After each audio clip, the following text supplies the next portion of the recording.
魏无羡也很关心这件事。对呀，我爹娘还没回来吗？我听蓝湛说，这次水行渊的事也是温家干的，加上屠戮玄武，他们是真的想向蓝家动手吗？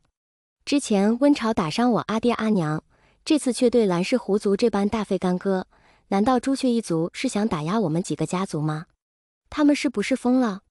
蓝曦臣神情倒是很轻松，正想跟你们说，天界已经知晓此事，父亲母亲刚刚下界，与无羡你的父母一同去了岐山询问若寒，只要他出关，温氏长老会便不足为虑。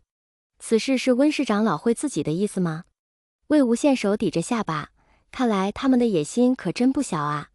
先是我们龙族，接下来是你们蓝氏狐族，那白虎和麒麟两族有动静吗？明觉兄今晨来信说前月也遇到袭击，只是他们并未放在心上。金家倒是不知。说起来，龙族还多亏了无羡你当初去不夜天闹了一通，温氏这才暂缓了对龙族的袭击，而对我们蓝家也只是暗中动作，并无大的袭击。蓝曦臣越看越觉得魏无羡真是个小伏龙。魏无羡笑眯眯地看着蓝忘机道：是呀是呀，要不是我去闹，还碰不到蓝湛呢。只是不小心烧了蓝湛的毛毛，我看他原形现在那里还烧了一小撮毛毛呢。不过蓝忘机的狐狸毛又密又滑，不细看其实也察觉不到，更别说蓝忘机很少在人前化作狐狸了。蓝曦臣恍然道：原来是这样，看来还真是千里姻缘一线牵啊，那不然无羡你落在哪里不好，偏偏撞上了忘机呢？蓝忘机想到他们的初遇，神色更加柔和，伸手摸摸魏无羡的龙角。蓝曦臣看着他的动作，惊奇道：忘机，你之前就经常摸无羡的龙角吗？魏无羡道：是呀，蓝湛看我的脚好看吗？我也让他摸的。蓝忘机道：兄长可是有何忌讳？蓝曦臣欲言又止道：这个嘛，无羡可能是未及惯，所以藏色前辈他们并未特意与你提到过，不过我曾听闻龙角的意义与我们狐族的尾根意相似，所以蓝忘机耳根一热，赶忙缩回手，心中若汹涌的海浪，又似踹了几只活泼的兔子，根本不敢看魏无羡。魏无羡倒是挺高兴的，原来是这样吗？阿娘和阿爹怎么不跟我说呀？那不是正好，狐狸哥哥我摸过你的尾巴根，你也摸了我那么多次龙角，这下咱们谁也跑不掉了。蓝忘机见小龙高兴的样子，心头的紧张和羞意渐渐地被他的笑容抹平，低低应了一声。魏无羡想了想，突然开口：这么说蓝湛你的父母从天界下来了，还和我的爹娘在一起？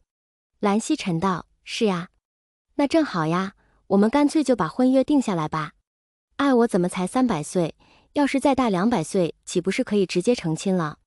真是的，为什么龙族不是300岁即冠呢？魏无羡捶胸顿足。蓝忘机见这么恨嫁的小黑龙，悄悄握紧他的手，他也很是期待与魏无羡以后的日子。温朝灰头土脸地爬到一处好容易发现的溪水边，大口大口地饮水。他做梦都没有想到有一天会被自家人追讨，但是他私自偷了父亲的炎阳烈焰珠，还试图取龙丹来改变自己的资质，惹了魏无羡大闹不夜天后，使得长老会不得不提前了对云深狐族的计划，导致准备不足被发现。云深不知处连一只狐狸都没有伤到，反而这么快就令青衡神君下界。温若寒出关得知此事，勃然大怒。温朝了解他的父亲，他一生最重视实力，也最恨背叛和欺骗。作为他的儿子，温朝可以嚣张跋扈，可以颐指气使，若是他有实力去把龙族全屠了，温若寒也只会夸奖他。但是不自量力，偷了炎阳烈焰珠，做出那么多蠢事来，温若寒绝不会饶他。而且这一次长老会也不会站在他这一边。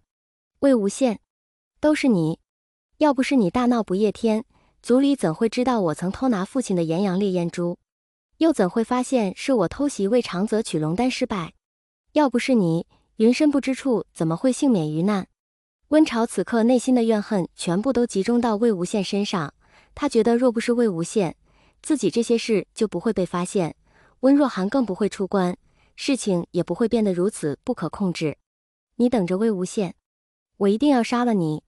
我说过我要挖了你的龙丹，把你扔到乱葬岗。谁？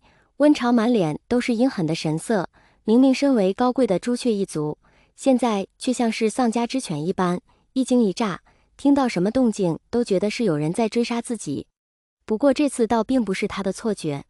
哎，出来散个步都能听见有人诅咒自己，这声音倒是有点耳熟啊，是吧，狐狸哥哥？魏无羡从后方的花树后走出来，神色如常，看到温潮时忍不住笑了。哇，温二少，你头发都被烧了不少呢，你一个用火的到底是被谁烧成这样？蓝忘机跟在他身后走出，看着温潮的眼神犹如死物，拔剑就要动手。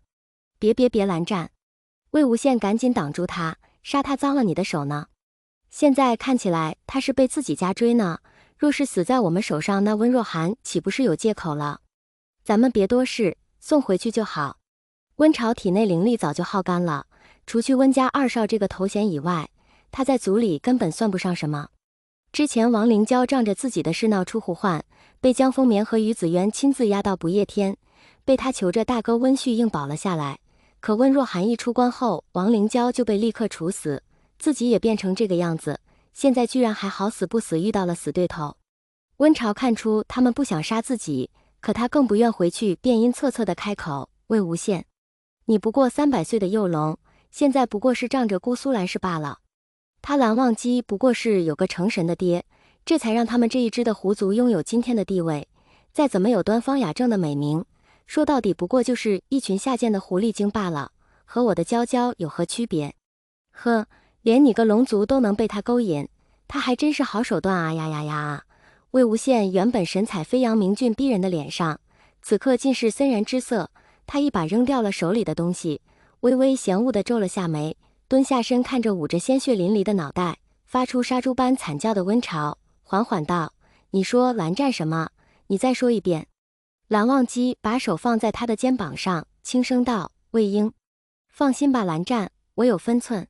魏无羡抬头朝他笑笑，随即回头一把掐住温潮的脖子，冷冷道：温潮，你骂我可以，你居然敢把我的放在心尖上的人跟王灵娇那种低贱的狐妖相提并论，是想让我杀了你？你做梦！想死哪有那么容易？你把我阿爹阿娘伤成那个样子，我闹了不夜天后，原本打算就不跟你计较，你现在还自己撞到我手上来，你以为你是个什么东西？魏无羡一个大力把温潮扔进水里，温潮身上原本就有不少伤口，而这溪水里有很多坚石，顿时令他伤上加伤。魏无羡站起身打了个响指，顿时水中无数鱼虾立即争先恐后地朝温潮袭去，令他连惨叫声都发不出来。龙族可号令所有水中的族群，哪怕是这一山中小溪。蓝忘机把他搂紧怀里，吻了吻魏无羡的额头。别生气了。魏无羡被他这么温柔地抱着，大约也消了气，搂住他的腰说：狐狸哥哥是世上最好的狐狸哥哥，谁也不能骂你。蓝忘机习惯性就要摸摸他的龙角，想起蓝曦臣的话后改摸了他的脑袋。我并不在意，他第一次看到自己的小黑龙还有这样的一面，却并没有被他惊到，反而生了一丝窃喜，尤其是他说的那句心尖上的人更令他欣喜。